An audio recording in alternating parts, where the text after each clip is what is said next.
Hello दोस्तों, मैं वैशाली लोधी और स्वागत करती हूँ आप सभी का आपके ही अपने यूट्यूब चैनल फ्री एजुकेशन पर। तो दोस्तों, आज के इस वीडियो लेक्चर में हम करंट अफेयर्स के लास्ट 6 मंथ के मोस्ट इंपॉर्टेंट 50 क्वेश्चन को डिस्कस करने वाले हैं। इस वीडियो लेक्चर में मैंने जितने भी क्वेश्चन को इंक्लूड किया है, सारे के सारे क्वेश्चन इंपॉर्टेंट और अच्छे लेवल के हैं और सभी क्वेश्चन को दोस्तों हम डिस्कस करने वाले हैं डिटेल में विद एक्स्ट्रा फैक्ट के साथ में।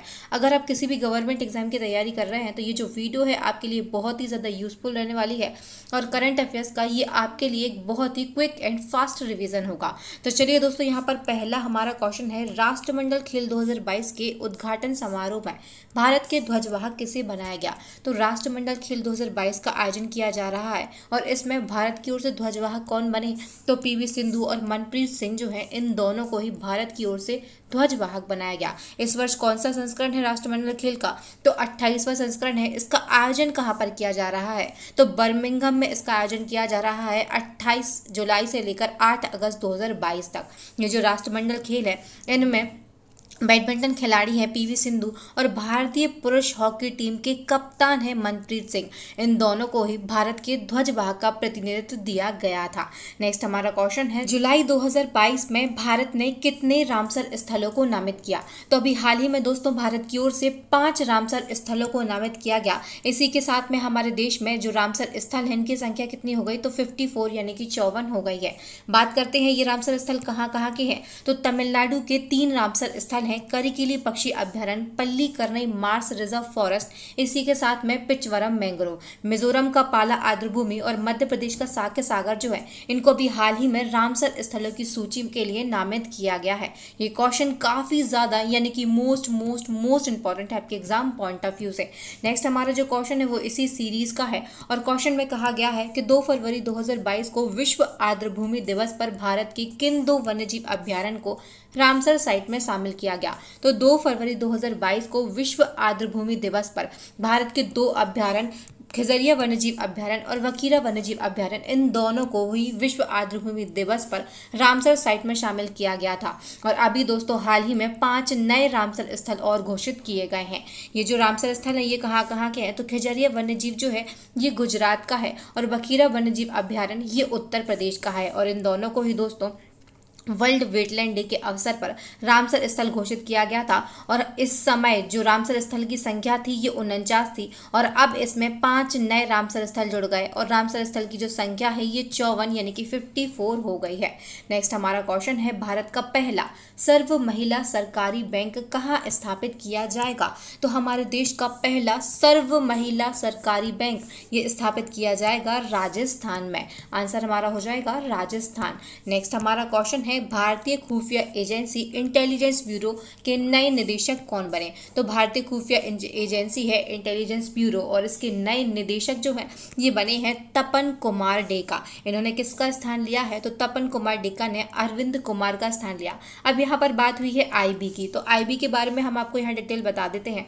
इसका फुल फॉर्म होता है इंटेलिजेंस ब्यूरो। ये भारत की एक खुफिया एजेंसी है। इसकी स्थापना हुई थी 1887 में। मुख्यालय कहाँ पर है, तो नई दिल्ली में इसका मुख्यालय, यानी कि हम यहाँ पर हेड क्वार्टर की बात कर रहे हैं। नेक्स्ट हमारा क्वेश्चन है, भारतीय जांच एजेंसी एनआईए के नए महानिदेशक यानी डीजी कौन बने। तो एनआईए के नए महानिदेशक यानी कि डायरेक्टर जनरल की हम बात कर रहे हैं, ये बन गए हैं दिनकर गुप्ता। ये पंजाब के पूर्व में डीजीपी रह चुके हैं दिनकर गुप्ता और अब इनको राष्ट्रीय जांच एजेंसी यानी कि एनआईए का नया महानिदेशक नियुक्त किया गया है। बात हुई है एनआईए की, तो इसका फुल फॉर्म होता है नेशनल इन्वेस्टिगेशन एजेंसी। इसको हम हिंदी में कहते हैं भारतीय जांच एजेंसी। ये जो एनआईए है ये भारत में आतंकवाद का मुकाबला करने के लिए भारत सरकार के द्वारा स्थापित एक संघीय जांच एजेंसी है। इसकी स्थापना 2008 में की गई थी और इसका जो मुख्यालय है ये नई दिल्ली में है। नेक्स्ट क्वेश्चन की ओर बढ़ने से पहले दोस्तों आप सभी के लिए एक बहुत ही बड़ी गुड न्यूज है और गुड न्यूज ये है कि हमारे चैनल की करंट अफेयर्स की जो अपडेटेड ई बुक है ये ई बुक लॉन्च हो चुकी है। और दोस्तों इस ई बुक में आपके लिए 50+ टॉपिक वाइज करंट अफेयर्स दिए जा रहे हैं, साथ साथ में आपको 1100 से ज़्यादा डिटेल एमसीक्यू भी दिए जा रहे हैं। तो इस प्रकार टोटल नंबर ऑफ एमसीक्यू जो है ये आपको एक ही ई बुक में लगभग 5000 से ज़्यादा एमसीक्यू जो है ये प्रोवाइड किए जा रहे हैं। आप किसी भी प्रकाशन की बुक उठाकर देख सकते हैं या फिर किसी भी ई बुक को आप डाउनलोड करके देख सकते हैं। आपको कहीं पर भी इतने ज़्यादा टॉपिक वाइज करंट अफेयर्स नहीं दिए जाएंगे। और दोस्तों, टॉपिक वाइज करंट अफेयर्स से आप सभी जानते हैं कितने ज़्यादा इंपॉर्टेंट क्वेश्चन आपके एग्जाम में पूछे जाते हैं। तो दोस्तों, इतने सारे जो टॉपिक वाइज करंट अफेयर्स जो हैं ये आपको सिर्फ हमारी ही ई बुक में दिए जा रहे हैं। इस ई बुक की लिंक जो है ये आपको कहाँ पर मिल जाएगी, तो डिस्क्रिप्शन में आपके लिए इस ई बुक की लिंक मिल जाएगी। और ये जो ई बुक है, अगर इससे रिलेटेड आपके लिए कोई भी क्वारी है तो वहीं पर आपके लिए एक व्हाट्सअप नंबर भी प्रोवाइड किया गया है। उस व्हाट्सअप नंबर पर आप हमसे कांटेक्ट कर सकते हैं। आप चाहें तो अभी इस ई बुक को डाउनलोड कर सकते हैं। हाल ही में कौन अपने हर गांव में पुस्तकालय वाला भारत का पहला जिला बन गया? तो भारत का ऐसा पहला जिला जिसके हर गांव में पुस्तकालय है, ये बन गया है जामताड़ा। जामताड़ा जिला कहाँ पर स्थित है? तो ये झारखंड राज्य में स्थित है। नेक्स्ट हमारा क्वेश्चन है, 36वें राष्ट्रीय खेल 2022 के लोगों में कौन सा जानवर शामिल किया गया? तो अभी हाल ही में दोस्तों 36वें राष्ट्रीय खेल 2022 का लोगो जारी किया गया और इसमें शेर यानी लायन जो है इसको जगह दी गई है। 36वें राष्ट्रीय खेलों की अगर हम आयोजन की बात करते हैं तो गुजरात में 27 सितंबर से 10 अक्टूबर तक इसका आयोजन किया जाएगा। और 36वें राष्ट्रीय खेलों का जो लोगो है इसमें गुजरात के मुख्यमंत्री भूपेंद्र पटेल के द्वारा इसको लॉन्च किया गया। और लोगो में दोस्तों गिर के जो शेर हैं इनको प्रतीक चिन्ह के रूप में स्थान दिया गया है। नेक्स्ट हमारा क्वेश्चन है, आईएमएफ ने वित्त वर्ष 2023 में भारत की जीडीपी वृद्धि दर कितने प्रतिशत रहने का अनुमान लगाया? तो भारत की जीडीपी वृद्धि दर जो है ये आईएमएफ के द्वारा 2023 के लिए 7.4% के अनुमान पर लगाई गई है। क्वेश्चन इंपॉर्टेंट है आपके एग्जाम पॉइंट ऑफ व्यू से। नेक्स्ट हमारा क्वेश्चन है, बीसीसीआई का नया टाइटल स्पॉन्सर कौन बना है? तो बीसीसीआई का नया टाइटल स्पॉन्सर जो है ये मास्टर कार्ड को बनाया गया है। नेक्स्ट हमारा क्वेश्चन है, केंद्र की नई शिक्षा नीति को लागू करने की प्रक्रिया शुरू करने वाला देश का पहला राज्य कौन सा बन गया?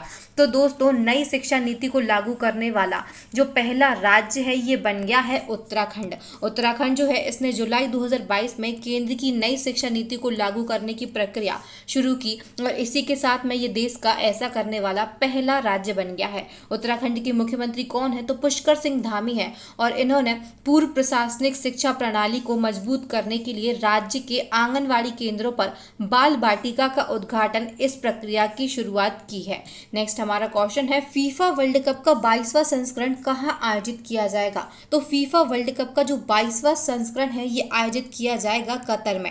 कब इसका आयोजन किया जाएगा? तो वर्ष 2022 में इसका जो आयोजन है ये कतर की राजधानी दोहा में होगा। बात करते हैं इसके आने वाले संस्करण की, तो आने वाला जो संस्करण यानी एडिशन है ये 2026 में होगा। इसकी मेजबानी 3 देशों को दी गई है। किस किस को? तो अमेरिका, मैक्सिको और कनाडा, इन तीनों देशों को संयुक्त रूप से इसकी मेजबानी सौंपी गई है। इसका प्रीवियस जो एडिशन था 21वां संस्करण था ये 2018 में और रूस देश में इसका आयोजन किया गया था। अब बात हुई है फीफा की, तो इसका फुल फॉर्म होता है फेडरेशन इंटरनेशनल फुटबॉल एसोसिएशन। स्थापना 1904 में हुई थी। मुख्यालय जो है ये स्विट्जरलैंड के ज्यूरिख में है।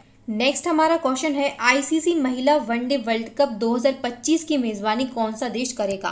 तो आईसीसी महिला वनडे वर्ल्ड कप 2025 की मेजबानी जो है ये अपना देश भारत करने वाला है। तो क्वेश्चन आपके एग्जाम पॉइंट ऑफ व्यू से बेहद ही महत्वपूर्ण है।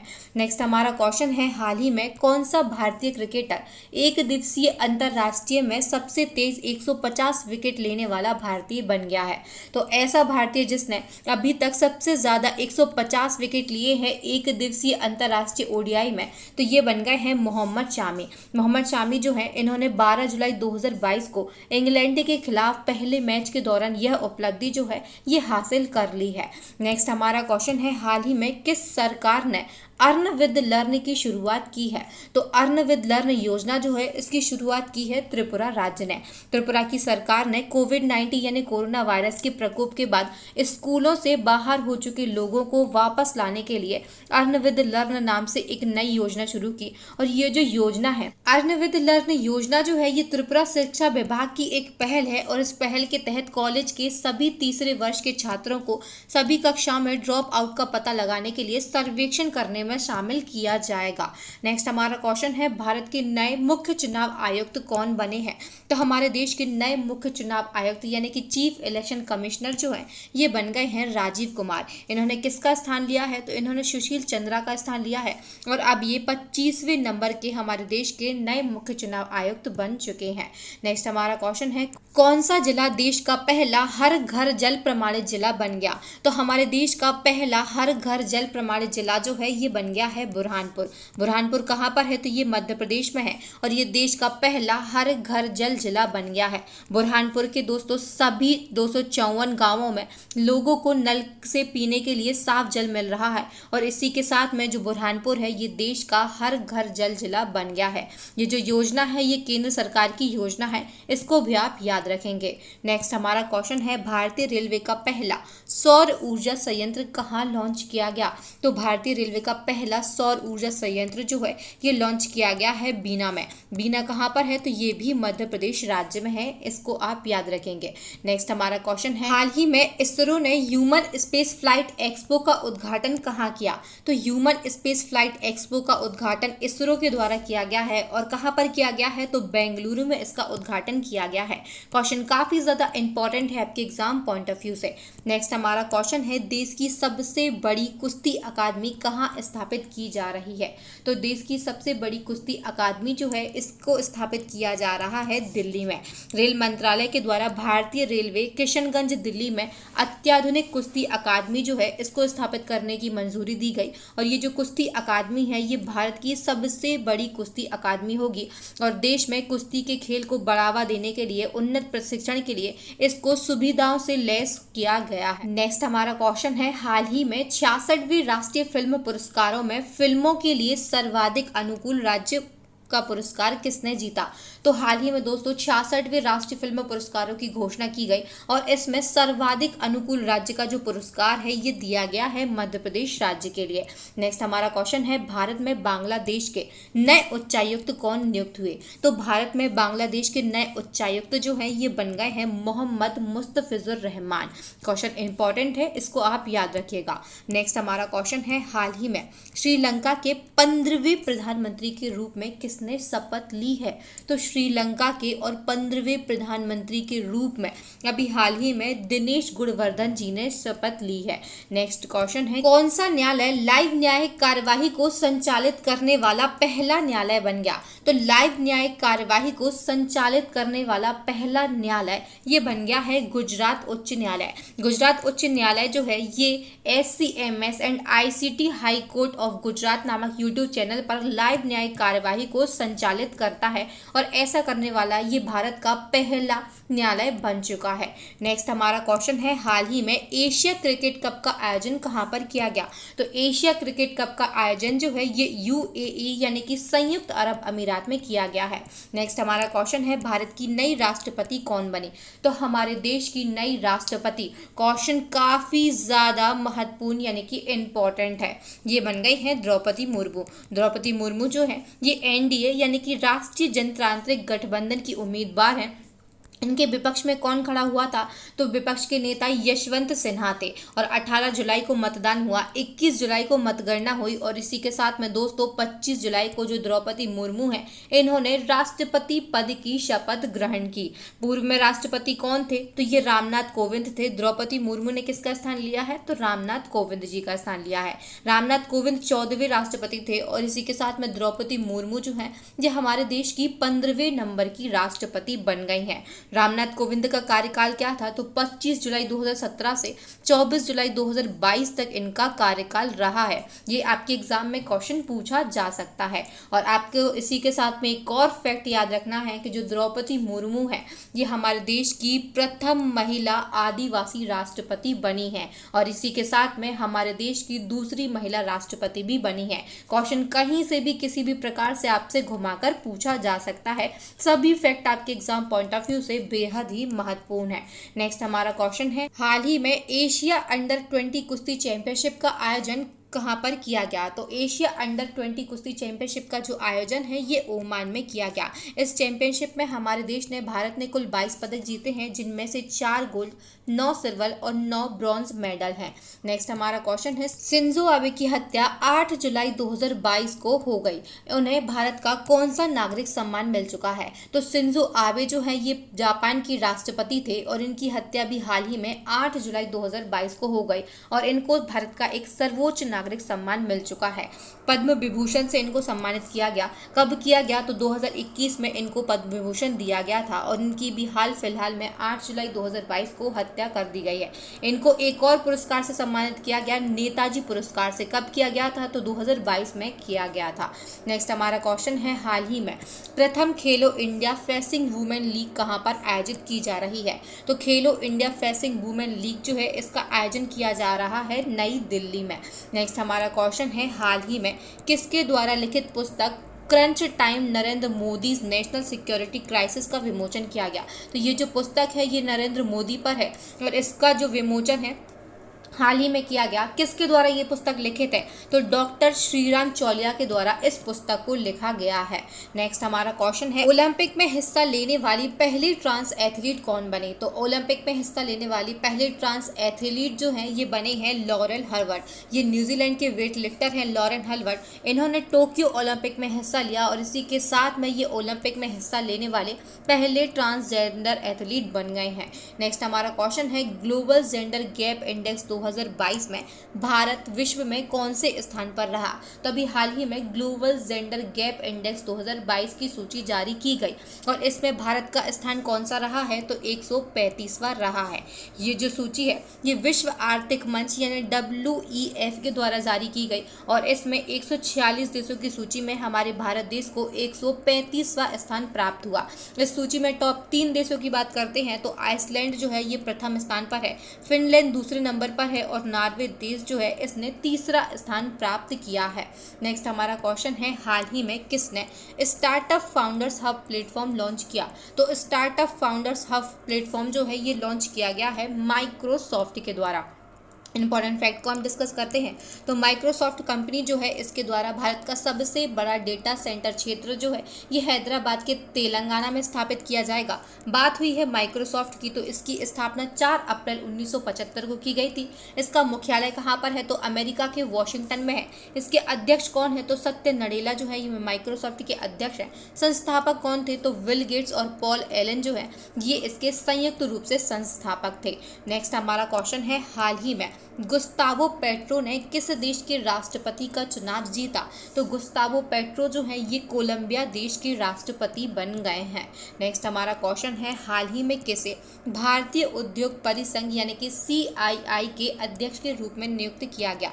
तो भारतीय उद्योग परिसंघ के अध्यक्ष के रूप में नियुक्त किया गया है R दिनेश के लिए। बात हुई है CII की तो इसका फुल फॉर्म होता है कॉन्फेडरेशन ऑफ इंडियन इंडस्ट्री। स्थापना 1895 में की गई थी और मुख्यालय कहाँ पर है? तो नई दिल्ली में इसका मुख्यालय है। नेक्स्ट क्वेश्चन है, हाल ही में प्रधानमंत्री नरेंद्र मोदी ने कहाँ सेंटर फॉर ब्रेन रिसर्च का उद्घाटन किया? तो सेंटर फॉर ब्रेन रिसर्च का जो उद्घाटन है प्रधानमंत्री नरेंद्र मोदी जी के द्वारा किया गया। कहाँ पर किया गया? तो बेंगलोर में किया गया है। नेक्स्ट हमारा क्वेश्चन है, हाल ही में नेस्कॉम और किसने डिजी वाणी कॉल सेंटर शुरू करने के लिए समझौता किया है? तो डिजी वाणी कॉल सेंटर शुरू करने के लिए नेस्कॉम और गूगल कंपनी के द्वारा समझौता किया गया है। नेक्स्ट हमारा क्वेश्चन है, मानव तस्करी को रोकने के लिए ऑपरेशन आहट को किसने शुरू किया? तो ऑपरेशन आहट जो है ये मानव तस्करी को रोकने के लिए शुरू किया गया। किसके द्वारा शुरू किया गया? तो रेलवे सुरक्षा बल यानी कि RPF के द्वारा इसको शुरू किया गया है। नेक्स्ट हमारा क्वेश्चन है, मणिपुर के मुख्यमंत्री कौन बने हैं? तभी हाल ही में 2022 में बहुत से राज्यों में चुनाव हुए और मणिपुर उनमें से ही एक है और मणिपुर के जो मुख्यमंत्री हैं ये एन वीरेंद्र सिंह पुनः बन गए हैं। एन वीरेंद्र सिंह जो है ये मणिपुर के फिर से मुख्यमंत्री का चुनाव जीता है इन्होंने। मणिपुर की बात हुई है तो राजधानी इम्फाल है। मुख्यमंत्री कौन बने? एन वीरेंद्र सिंह। किस पार्टी से बिलोंग करते हैं? तो बीजेपी पार्टी से बिलोंग करते हैं। और राज्यपाल कौन है, तो ला गणेशन जो है ये यहाँ के राज्यपाल हैं। नेक्स्ट हमारा क्वेश्चन है, देश का पहला खिलौना निर्माण क्लस्टर भारत के किस राज्य में बनाया जाएगा। तो देश का पहला खिलौना निर्माण क्लस्टर जो है ये बनाया जाएगा कर्नाटक राज्य में। नेक्स्ट हमारा क्वेश्चन है, सिंगापुर वेट लिफ्टिंग इंटरनेशनल 2022 में मीराबाई चानू ने कौन सा पदक जीता। तो सिंगापुर वेट लिफ्टिंग इंटरनेशनल 2022 में जो मीराबाई चानू है इन्होंने स्वर्ण पदक जीता है। ये भारत की वेट लिफ्टर है मीराबाई चानू और इन्होंने इस चैंपियनशिप में 55 किलो भार वर्ग में स्वर्ण पदक हासिल किया है। नेक्स्ट हमारा क्वेश्चन है, भारतीय वायुसेना के नए उप प्रमुख कौन बने। तो भारतीय वायुसेना के जो नए उप प्रमुख हैं ये बन गए हैं संदीप सिंह। नेक्स्ट हमारा क्वेश्चन है, हाल ही में किसे यूएन में भारत के स्थायी प्रतिनिधि के रूप में चुना गया। तो यूएन में और भारत की स्थायी प्रतिनिधि के रूप में चुना गया है रचिरा कंबोज के लिए। रचिरा कंबोज जो है ये इससे पहले नेपाल में भारत की राजदूत थी और अब इनको यूएन में भारत के स्थायी प्रतिनिधि के रूप में नियुक्त किया गया है। नेक्स्ट हमारा क्वेश्चन है, भारत में पहला बुलेट ट्रेन स्टेशन 2024 तक कहाँ बनेगा। तो भारत का पहला बुलेट ट्रेन स्टेशन जो है ये सूरत गुजरात में बनेगा। और मुंबई अहमदाबाद बुलेट ट्रेन परियोजना जो है ये हमारे देश की भारत की पहली बुलेट ट्रेन रूट होगी। और इसी के साथ में सूरत शहर में भारत का पहला बुलेट ट्रेन स्टेशन जो है इसका निर्माण किया जाएगा। नेक्स्ट हमारा क्वेश्चन है, हाल ही में भारत नेपाल अंतर्राष्ट्रीय सीमा को पार करने वाली पहली पर्यटक ट्रेन कहाँ से रवाना हुई। तो भारत नेपाल अंतर्राष्ट्रीय सीमा को पार करने वाली जो पहली पर्यटक ट्रेन है ये रवाना हुई है नई दिल्ली से। भारत और नेपाल में रामायण सर्किट से जितने भी स्थान जुड़े हैं उन सभी को जोड़ने वाली ये पहली भारत गौरव पर्यटक ट्रेन है। और ये नई दिल्ली से सफदरजंग रेलवे स्टेशन को हरी झंडी इसके लिए दिखाई गई है। अगर आपसे एग्जाम में क्वेश्चन घुमाकर पूछा जाता है भारत गौरव पर्यटक ट्रेन कहाँ से कहाँ रवाना हुई, तब भी आपका आंसर होगा नई दिल्ली से सफदरजंग रेलवे स्टेशन के लिए। नेक्स्ट हमारा क्वेश्चन है, पंख अभियान की शुरुआत किस राज्य ने की। तो पंख अभियान जो है की शुरुआत की गई है मध्य प्रदेश राज्य के द्वारा। ये जो अभियान है इसका उद्देश्य क्या है, तो कन्याओं तथा महिलाओं को आत्मनिर्भर बनाने के उद्देश्य से इस अभियान को शुरू किया गया। बात हुई है मध्य प्रदेश की, तो इसकी राजधानी भोपाल है। मुख्यमंत्री कौन है, तो शिवराज सिंह चौहान है। और वर्तमान में यहाँ के राज्यपाल कौन है, तो मंगू भाई छगन भाई पटेल जो है ये मध्य प्रदेश के राज्यपाल हैं। नेक्स्ट हमारा क्वेश्चन है, योग्यता मोबाइल ऐप किसने लॉन्च किया। तो योग्यता मोबाइल ऐप को भी हाल ही में लॉन्च किया गया है सामान्य सेवा केंद्र यानी सीएससी के द्वारा। सीएससी के द्वारा ग्रामीण क्षेत्रों के युवा और नागरिकों को व्यावसायिक शिक्षा प्रदान करने के उद्देश्य से योग्यता मोबाइल ऐप जो है इसको लॉन्च किया गया है। क्वेश्चन काफ़ी ज़्यादा इंपॉर्टेंट है आपके एग्जाम पॉइंट ऑफ व्यू से। नेक्स्ट हमारा क्वेश्चन है, प्रधानमंत्री नरेंद्र मोदी ने कहाँ पर 11वीं सदी के संत और समाज सुधारक रामानुजाचार्य की 216 फीट ऊंची प्रतिमा का अनावरण किया। तो संत और समाज सुधारक थे रामानुजाचार्य और इनकी 216 फीट ऊंची प्रतिमा का जो अनावरण है ये प्रधानमंत्री नरेंद्र मोदी जी के द्वारा किया गया। और कहाँ पर किया गया, तो हैदराबाद शहर में किया गया। कब किया गया है, तो 5 फरवरी 2022 को नरेंद्र मोदी जी के द्वारा हैदराबाद में ये संत समाज सुधारक हैं रामानुजाचार्य और इनकी प्रतिमा का जो अनावरण है ये किया गया है। इसकी ऊंचाई कितनी है प्रतिमा की, तो 216 फीट है। और ये जो प्रतिमा है इसको समानता की प्रतिमूर्ति यानी कि स्टैच्यू ऑफ इक्वलिटी के नाम से जाना जाएगा। ये जो फैक्ट है मोस्ट इंपॉर्टेंट है आपके एग्जाम पॉइंट ऑफ व्यू से। नेक्स्ट हमारा क्वेश्चन है, वर्ल्ड बुक ऑफ रिकॉर्ड ने किस भारतीय सुरंग को 10,000 फीट से ऊपर की सबसे लंबी राजमार्ग सुरंग के रूप में मान्यता दी। तो भारतीय सुरंग है अटल टनल और इसको भी हाल ही में वर्ल्ड बुक ऑफ रिकॉर्ड ने 10,000 फीट से ऊपर की सबसे लंबी राजमार्ग सुरंग के रूप में मान्यता दी है। बात हुई है अटल सुरंग की, तो इससे जुड़े सभी इंपॉर्टेंट फैक्ट को हम कवर करेंगे। ये कहाँ पर स्थित है, तो ये हिमालय की किस श्रेणी में है, पीर पंजाल श्रेणी में है। किस राज्य में स्थित है, तो हिमाचल प्रदेश में स्थित है। इसकी लंबाई कितनी है, तो 9.02 किलोमीटर इसकी लंबाई है। और ये जो टनल है ये किन दो स्थानों को आपस में जोड़ती है, तो लेह को मनाली से जोड़ती है। ये किस दर्रे में स्थित है, तो रोहतांग दर्रे में स्थित है अटल टनल। और इसका शुभारंभ कब किया गया था, तो 3 अक्टूबर 2020 को इस टनल पोर्टल का शुभारंभ किया गया था। नेक्स्ट हमारा क्वेश्चन है, संघाई सहयोग संगठन के नए महासचिव कौन बने हैं? तो संघाई सहयोग संगठन और इसके नए महासचिव हैं वो बन गए हैं झांग मिंग। झांग मिंग जो है ये चीन के वरिष्ठ नेता हैं और अब इनको एससीओ के नए महासचिव का जो पद है ये दे दिया गया। इन्होंने व्लादिमीर नोरेव का स्थान लिया है। अब बात हुई है दोस्तों एससीओ की, तो एससीओ का फुल फॉर्म होता है संघाई कोऑपरेशन ऑर्गेनाइजेशन, हिंदी में इसको हम कहते हैं संघाई सहयोग संगठन। इसकी स्थापना 2001 में हुई थी। मुख्यालय जो है ये चीन के बीजिंग में है। और एससीओ के महासचिव कौन बन गए? तो ये बने हैं झांग मिंग। दोस्तों जैसा कि मैं आपको पहले ही बता चुकी हूँ, हमारी करंट अफेयर्स की ई बुक लॉन्च हो चुकी है। इस ई बुक की जो डिटेल है ये मैंने आपको पहले ही बता दी है। इसकी जो लिंक है ये आपको कहाँ पर मिल जाएगी? तो डिस्क्रिप्शन मिल जाएगी। आपके एग्जाम के लिए ये ई बुक बहुत ही ज़्यादा हेल्पफुल हो सकती है, तो इसको आप अभी डाउनलोड कर सकते हैं। नेक्स्ट एंड लास्ट हमारा चैलेंजिंग क्वेश्चन है जिसका आंसर आप सभी को कमेंट सेक्शन में कमेंट करके देना है। ये जो क्वेश्चन है ये मेरी ही प्रीवियस वीडियो जो लास्ट 6 मंथ की मोस्ट इंपॉर्टेंट क्वेश्चन की वीडियो थी उससे लिया गया है। अगर आपने उस वीडियो को नहीं देखा है तो आप हमारी प्लेलिस्ट में जाकर उस वीडियो को देख सकते हैं। और क्वेश्चन है यूनिसेफ की नई प्रमुख कौन बनी? तो इसका आंसर आप सभी को कमेंट करना है। यूनिसेफ के बारे में आपको यहाँ पर जानकारी देना है कि यूनिसेफ का फुल फॉर्म क्या है, स्थापना कब हुई थी, मुख्यालय कहाँ पर है, वर्तमान में इसकी प्रमुख कौन बन गई है। तो इस क्वेश्चन का आंसर आप सभी को कमेंट सेक्शन में कमेंट करके देना है। दोस्तों वीडियो को देखने के लिए आप सभी का बहुत बहुत धन्यवाद। अगर वीडियो अच्छा लगा हो, मेरा पढ़ाना पसंद आया हो तो प्लीज़ जल्दी से जल्दी वीडियो को लाइक कर दें। इसे ज़्यादा से ज़्यादा शेयर करें अपने दोस्तों भाई बहनों के साथ में व्हाट्सएप, टेलीग्राम, फेसबुक पर। आपके जितने भी एजुकेशन से रिलेटेड ग्रुप हों उन सभी में आप इस वीडियो को शेयर करें। अभी तक आपने हमारे चैनल को सब्सक्राइब नहीं किया है, आप हमारे चैनल पर नए हैं तो प्लीज़ जल्दी से चैनल को सब्सक्राइब कर लें। साथ ही बेल आइकन पर ज़रूर क्लिक करें ताकि हमारे आने वाले वीडियोस के मोर इन्फॉर्मेटिव जो वीडियोस हैं उनके नोटिफिकेशन आपको टाइम टू टाइम मिलते रहें।